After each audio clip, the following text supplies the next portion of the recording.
All right, good afternoon, Johnsburg Junior High School friends and families. I'm Dr. Pierce. And I'm Mrs. Barretts. And I'm Mrs. Brosh. So welcome to this week's edition of the Parents Peak.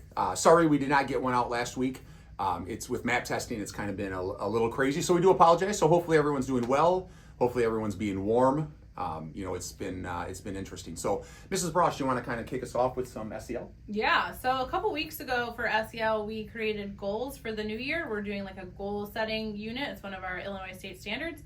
So this week we took the goals that the kids created a couple weeks ago and we broke them down into multiple action steps. Those like small steps that they can do every day to work towards their bigger goals. Excellent. Thank you, Mrs. Brosh. Mrs. Barretts? Well, first off, you mentioned MAP testing. It sounds like the MAP testing scores have been wonderful. Kids are really we've trying their seen hardest. Some great scores. Yeah. So. So that's first off. But later this week, our 8th grade student council is heading to the Feed My Starving Children, where they'll be volunteering to pack food for those who are less fortunate. I'm going to join them on that and chaperone. So that's an exciting event coming up. This Friday and Saturday, our girls basketball team's hosting a tournament here. So good luck to our Wildcats.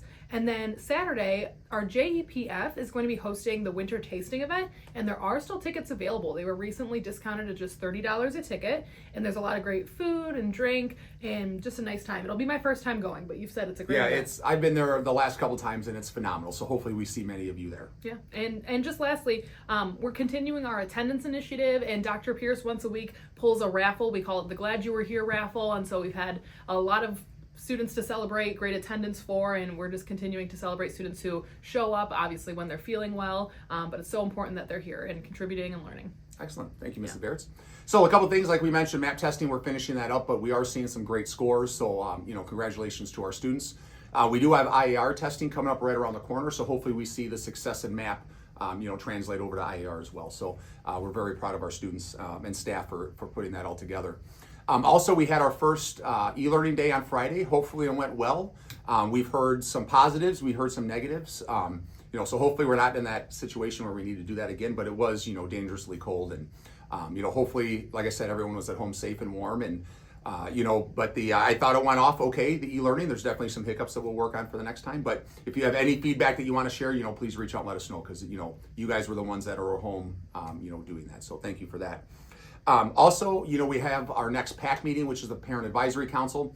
That's February 24th. Our focus this time is just a mid-year check-in. We look at attendance data, we look at behavioral data. So it's just kind of updating where we are. So more information will come out, as well as the invite for that. So if you're interested in coming out, that would be great. But that is on February 24th. It is before school. Like I said, you don't need to worry about that right now. We will be sending some information out as well. So that's really all that that I have. Mrs. Brosh, do you have anything you want to add? No, Mrs. you're Barretts? good. It's all. All right, so on behalf of them and myself and the entire staff, hopefully you have a great day, great week. We will for sure see you again next week, and take care.